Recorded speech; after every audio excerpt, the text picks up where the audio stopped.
రాజమండ్రిలో పెద్ద ఎత్తున మీటింగ్ జరుగుతూ ఉంది. నేను మాట్లాడుతూ ఉన్నాను. నాకు కొంచెం లో బీపీ ఉంది, కళ్ళు తిరిగాయి. నేను పడిపోతుంటే మా వాళ్ళు పట్టుకొని పక్కకి తీసుకొచ్చి చుట్టూ మా మట్టి ప్రసాద్ ఏగ కూడా వాళ్ళని నా మీద ఏగ వాళ్తే ఒక్కోసారి ఏగను కొట్టపోయి నన్ను కొడతా ఉంటాడు. చుట్టుపక్కల జనాన్ని అని చెప్పి ఆ ఒంటి మీద ఉండే కోటు తీసేసి మొహం తీసుకుంటా నీళ్ళు జల్లి ఇంత చేశారు. 4 గంటలంట ప్రవీణ్ పగడాల అన్న రామవరపాడు జంక్షన్ దగ్గర పడిపోయి ఉంటే అంట హెల్మెట్ తీయలేదంట, మాస్క్ తీయలేదంట. అసలు చూసారా, హెల్మెట్ కోసం మాస్క్ కోసమే చచ్చిపోయినట్టుంది ప్రవీణ్ పగడాల అన్న. అన్ని గంటలు చివరికి 4 గంటల పాటు హెల్మెట్ తోనే పడుకున్నానంట అన్న. ఇంకొకసారి హత్య గిత్య అంటే ఈపులు పగిలిపోతాయి ఒక్కొక్కరికి. ఐజీ గారు చెప్పారు, నమ్మమని. నమ్మరా మీరు? ఇది ఖచ్చితంగా యాక్సిడెంటే, మీరు నమ్మాలా? ప్రవీణ్ పగడాల అన్న యాక్సిడెంట్ ఎంత బాగా జరిగిందంటే, మనిషి రోడ్డు నుంచి 9 అడుగులు మేము వెళ్ళాం కదా, అందరూ వెళ్ళాం. రోడ్డు నుంచి 9 అడుగులు దూరం ఉంటుంది. మహా ఇక్కడ నడుచుకుంటే పోలీసు మరీ చూపించాడు హర్ష్ కుమార్ అన్న. అయితే మనిషి పడిపోయి ఉన్నాడు. బుల్లెట్ ని దుప్పటి కప్పినట్టు కప్పు ఉంది బుల్లెట్, కాళ్ళ నుంచి తల వరకు. ప్రపంచంలో ఎన్నో యాక్సిడెంట్లు, విచిత్రమైన యాక్సిడెంట్లు జరిగాయి. ఫ్లైఓవర్ మీద వెళ్ళే కార్లు కిందకొచ్చబడిన సంఘటనలు చూసాం. సంబంధం లేని వాడు చచ్చిపోయినా కూడా చూసాం. కానీ బండిని మీద పెట్టుకొని చచ్చిపోయినాడు ప్రపంచంలో ఎవరైనా ఉన్నారు అంటే ప్రవీణ్ పగడాల అన్న మాత్రమే.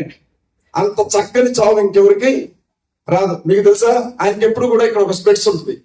బండి మీద జర్నీ చేసేటప్పుడు కళ్ళకి ఆ స్పెట్స్ పెట్టుకొని వెళ్తూ ఉంటాడు. చాలా దూరం వెళ్ళిపోయిన తర్వాత కూడా స్పెట్స్ తీయలే ఆయన. ముఖం కనిపించడం కోసమే వైన్ షాపుల దగ్గర పర్టికులర్ గా స్పెట్స్ తీశాడంటే, ఇంకెక్కడ తీల. ఆ బండి మీద పడేటప్పుడు కళ్ళజోడు ఎక్కడ ఇరిగిపోతుందో కష్టపడి కొనుక్కున్న కళ్ళజోడు అని చెప్పి పాపం ముందు ఆ బండి వచ్చి గాలిలో ఎగిరొచ్చిందంట. మరి నాకు తెలియదు ఆ విషయం.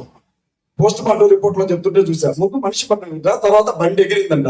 బాలకృష్ణ సినిమానే ఏమన్నా సుమో ఎగిరినట్టు ఎగరడానికి. బండి ఎగిరొచ్చేలోపే ఇక నేను చచ్చిపోతున్నాను అందమైన ప్రవీణ్ అన్న కళ్ళజోడు తీసి జాగ్రత్తగా మడత పెట్టి పక్కన పెట్టి, మాస్క్ తీసి జాగ్రత్తగా పక్కన పెట్టి వాటికి బాయ్ బాయ్ చెప్పి చచ్చిపోయాడు బండి మీద. మనిషిని చంపారు. మీకు మాట్లాడితే కేసులు పెడతా ఉంటున్నారు. ఇప్పుడు ఆయన వ్యక్తిత్వాన్ని చంపుతున్నారు. మీకు తెలుసో తెలీదు, నాకు వచ్చిన అనుమానం, సహజంగా అనుమానాలు వస్తుంటాయి కదా.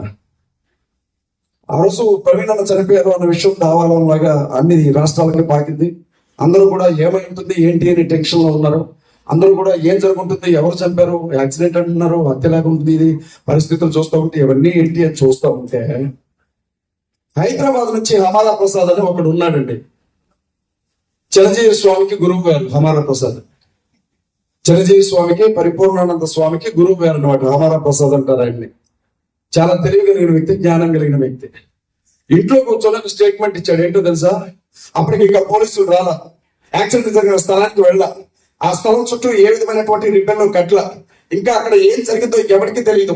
అసలు ఆ మనిషి రిపోర్ట్ ఇంకా పూర్తిగా తీసుకొని హాస్పిటల్ దగ్గరికి రాలా. అప్పుడు వీడు ఏ స్టేట్మెంట్ పెట్టాడో తెలుసా, కడుపు నిండా తాగి చచ్చిపోయి ఉంటాడు, పోస్ట్ మార్టం రిపోర్ట్ కూడా అదే వచ్చింది చూసుకుంటా అన్నాడు. నేను అడిగాను, యారా నువ్వు మా అన్న ఎప్పుడు తాగారా, ఎక్కడ తాగారా అని అడిగాను నేను. ఖచ్చితంగా మనిషి తాగి చచ్చిపోయాడు అంటున్నావు కదా, నువ్వు మా అన్న ఎప్పుడైనా బార్ షాప్ లో కూర్చొని తాగారా అని అడిగాను. వాడు అలాగే అన్నాడు, కరుణాకర్ సుబ్బున అలాగే అన్నాడు, లలిత్ కుమార్ అలాగే అన్నాడు, ధర్మార్గం భాస్కర్ రాజు అలాగే అన్నాడు, పార్వతక్క అలాగే ఉంది. ఇక ఒక్కళ్ళేంటి. నా అనుమానం ఏంటంటే, మనిషి చనిపోయినటువంటి విషయం ఇంకా కుటుంబానికి కూడా పూర్తి వివరాలు తెలియకముందే తాగే తాగే తాగే తాగే యాక్సిడెంట్ చచ్చిపోయాడని మొదటి రోజే వీళ్ళు చెప్పారు. ఎంత జాగ్రత్తగా స్కెచ్ గీసి ఉంటారో ఒక్కసారి ఆలోచించండి. చివరికి పోస్ట్ మార్టం రిపోర్ట్ లో ఏం చెప్పారు, తాగి తాగి తాగి తాగి మళ్ళీ తాగి, ఒక్క తాగి కాదు, 2 తాగులు కూడా కాదు, 3 తాగులు తాగి తాగి తాగి యాక్సిడెంట్ అయి చచ్చిపోయాడు. నేను చెప్తా ఉన్నా, దేవుని శాపము ఆయన రక్తం ఒలికించినటువంటి స్థలాన్ని వదిలిపెట్టదు చెప్తున్నాను నేను. ప్రవీణ్ పగడాల యాక్సిడెంట్ వెనక ఉన్నాడు, వాడికి కూడా కుటుంబం ఉంటుంది అనే విషయాన్ని మర్చిపోదు. వాడికి భార్య ఉంటుంది, వాడికి బిడ్డలు ఉంటారు, వాడికి తల్లిదండ్రులు ఉంటారు, వాడికి కుటుంబం ఉంటుంది. మనిషి అని చేయలేకపోవచ్చు. ఆ రోజు కయ్యని చేతుల్లో చనిపోయిన హేదవ రక్తము మారపెట్టినట్లుగా రక్తము కూడా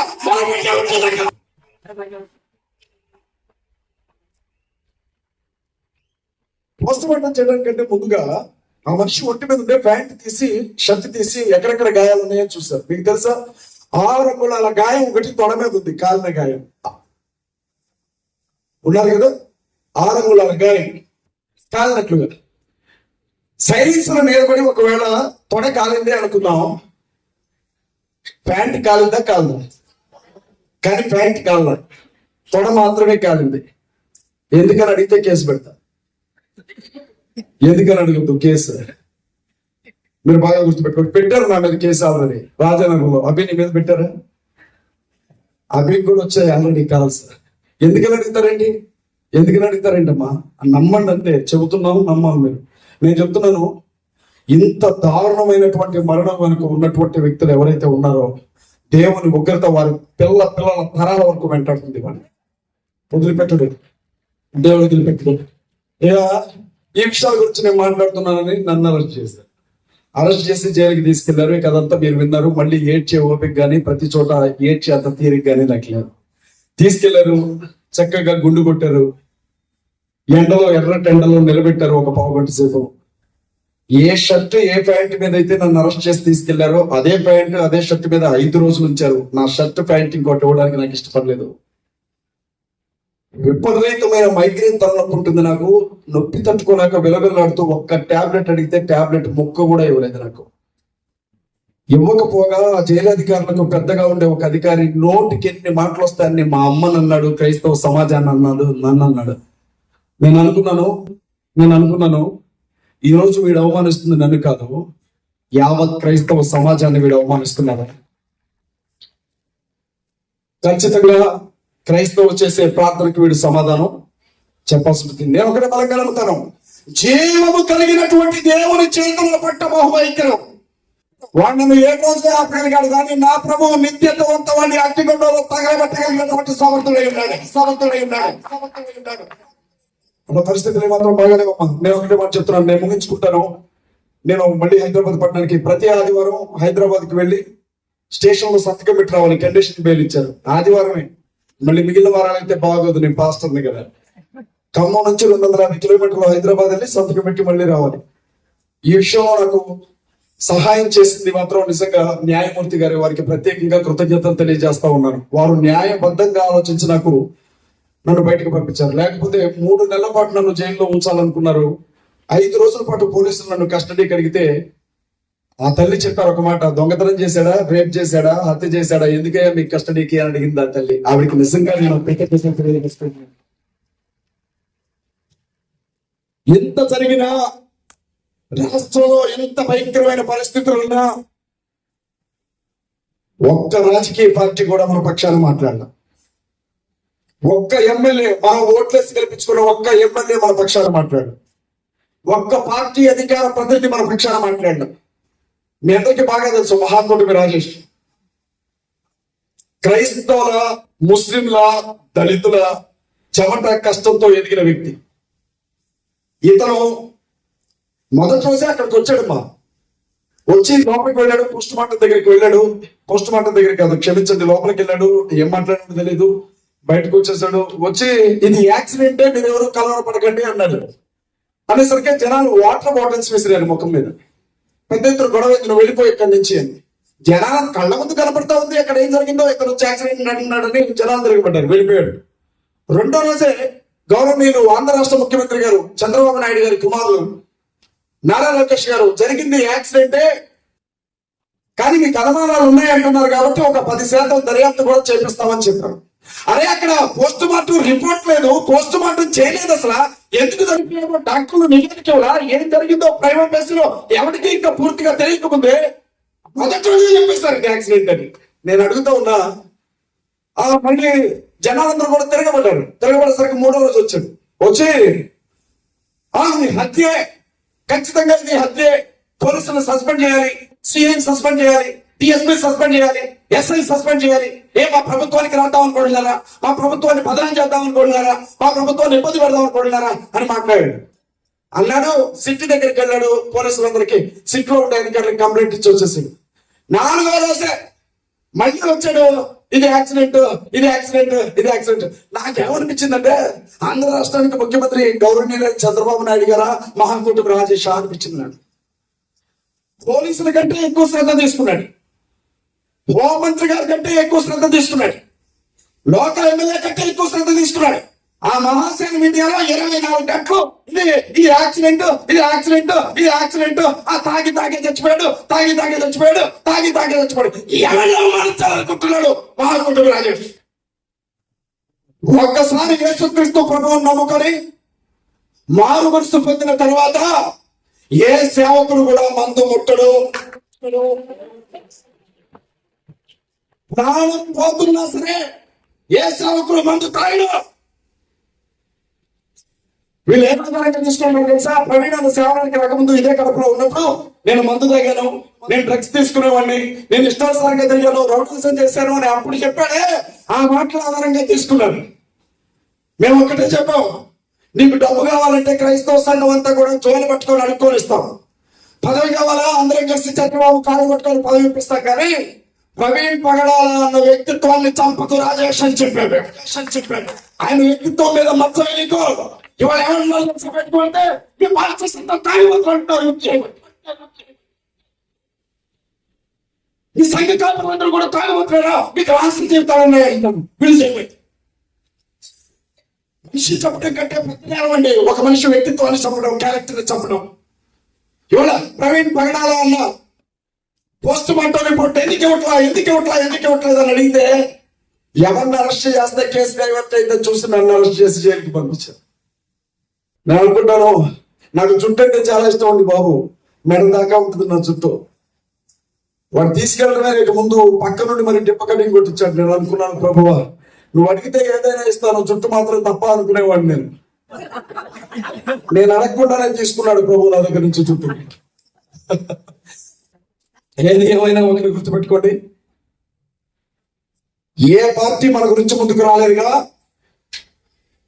పార్టీలన్నింటినీ జ్ఞాపకం చేసుకోండి. జవహర్లాల్ నెహ్రూ గారు ఒక మాట అనేవాడు, అభిలే ఇక నువ్వే మాట్లాడు. జవహర్లాల్ నెహ్రూ గారు ఒక మాట అనేవాడు, క్రైస్తవులు నిద్రపోతున్న సింహాలు, వారిని అలాగే పడుకోనివ్వండి. చూరు పట్టుకొని లేపారు, వాళ్ళు మెగించారు, వాళ్ళు వేటాడతారు అని చెప్పేవాడు. ప్రవీణ్ పగడాల అన్న మరణంతో ఒక్కసారిగా ఉలిక్కిపడి లేచాయి క్రైస్తవ సింహాలండి. నేను చెప్తా ఉన్నా నీకంటే బాగా డ్రెస్ వేసుకోగలరు క్రైస్తవులు. మీరు అంటరాని వాళ్ళని ఎవరిని అంటున్నారో మీకంటే ఎక్కువగా ఆంగ్ల భాషను మాట్లాడగలరు, మీకంటే ఎక్కువగా స్పష్టమైన భాష వినిపించగలరు, మీకంటే భాషగా ఉండగలరు, మీకంటే అద్భుతంగా జీవించగలరు. కానీ యేసుక్రీస్తు ప్రభువు నేర్పిన ప్రేమను బట్టి అంతా ఆయన చూసుకుంటాడు అని ఆగాం. ఇవాళ మా గొంతును నరికారు కాబట్టి ఇంకా ఏ గొంతు దానికి వ్యతిరేకంగా వచ్చినా సమాధానం చెప్పకుండా మాత్రం వదిలిపెట్టాం. సిద్ధంగా ఉన్నా. ఏ పార్టీ వాడు వస్తాడో, ఏ రాజకీయ పార్టీ వాడు వస్తాడో, ఎవరి నుంచి ఓటు అడుగుతారో చూస్తాను. ఏంటంటే 8,000 మందికి పాస్టర్ల గౌరవ వేతనం ఎంతమందికి పడ్డదండి? పాస్టర్ల గౌరవ వేతనం ఎంతమందికి పడ్డది? 8,000 మందికి పడ్డది కదా. అధికారంలోకి వచ్చిన రోజు నుంచి ఈ రోజు వరకు అడిగితే దిక్కులేదు. కానీ మొత్తం 83,000 మంది పాస్టర్లు ఉన్నారు ఆంధ్రాలో. 8,000 మందికి మనిషికి 35,000 చొప్పున ఇచ్చాడండి. ఎందుకో ప్రవీణ్ పగడాల విషయాన్ని మర్చిపోండి. నెక్స్ట్ పంచాయతీ ఎన్నికలంతా నాకు ఓటేయండి. అంత పిచ్చోళ్ళు ఎర్రోళ్ళ కనపడుతున్నారా క్రైస్తవులు? అంత ఎర్రోళ్ళ కనపడుతున్నారా క్రైస్తవులు? చంద్రబాబు నాయుడు గారికి ఈ వేదిక మీద నుంచి చెప్తా ఉన్నా, మహాకూటమి ప్రభుత్వమా కాసుకో, క్రైస్తవుల చెప్పైనా ఉంటుందో చూపండి. క్రైస్తవుల చదువుకొచ్చిన ఏ ఒక్కటి కూడా రాబోయే ఎన్నికల్లో వదిలిపెట్టాం. మాకు బస్సులు పగలబెట్టడం రాదండి, మాకు రాళ్ళు ఇస్తుండే రాదు, పెట్రోల్ బంకులు తగలబెట్టడం రాదు, మనుషులు చంపడం రాదు, కత్తులు పెట్టి పడవడం రాదు, ఎండు పొట్లు పడవడం రాదు, టెండోలు మార్చడం రాదు.